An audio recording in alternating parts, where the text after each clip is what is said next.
All right, Number eight is Lawrence of Arabia. British Beatlemania. Oh, sorry. Well, it's David Lean, the director. It's his masterpiece. It's a great film. It's 3.5 hours. So for those that like really fast movies, this may not be for you. Right. But the guy shot for over 2 a year years. and a half. Yeah, forever. 2 years to actually make it.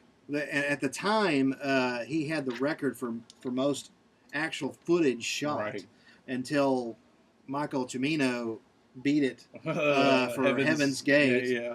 That was anyway. That's a disaster. But Lawrence of Arabia is not. It is a classic. It's a great autobiography. And really takes time to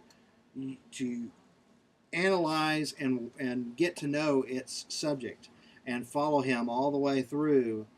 Yes, it's just a brilliant movie. It's David Lean's masterpiece. So if you've not seen it, and my goodness, Peter O'Toole, it's one of his earliest films. Not his first film, but it's one of his earliest films. He died within the last year, and he just died within the last year. Yeah. So do yourself a favor. Check it out. It's one of the best films of all time. Certainly Spielberg. It's one of his favorites too. I've seen it. I'm not nearly as familiar with it as you. I haven't watched it in a long, long time. That's why I held up the DVD, because I probably need to make that a homework assignment of the next few weeks or whatever is to watch it. The whole length thing, I will say this. Why do people on Netflix watch 2 seasons back-to-back and binge-watch series for an accumulation of up to 26 hours sometimes if you watch 2 seasons at an hour apiece at 13 episodes a season? Yeah. But you won't watch a 3-hour movie. Anyway, go ahead. All right, number 8. Number 8, French Connection. All right, French Connection is my number 8. French Connection is my favorite cop movie of all time. I love it for like so many reasons. I can't even begin to start. It's just a good movie. Great car chase scene. Gene Hackman, one of my favorite anti-heroes of all time. Everybody in it is so skewed and messed up. It's just awesome. I love the bad guys because they're so French and they don't think they're really all that bad.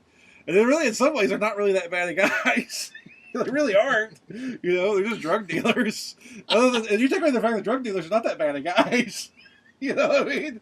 So, like, in some ways, Gene Hackman's character is way more dirty and nasty and filthy than they are.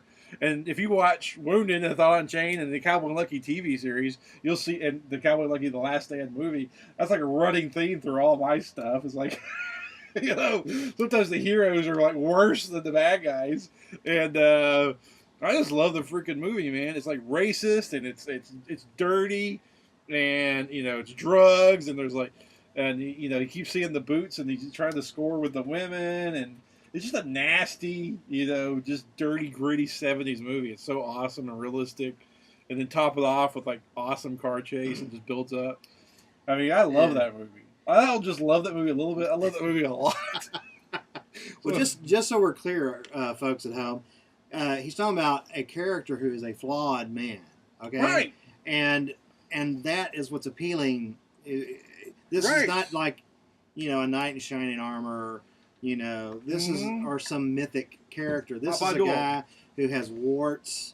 He says things he probably shouldn't. No. And what's interesting is the contradiction is the villains are very refined and sophisticated. Yes. So you've got that contrast. So if you've not seen it, check it out, and you'll get to see one of the best car chases of all time. And it won Best Picture and Best Actor and Best Director, and it was the best movie of the year according to the Academy. So I finally agree with one.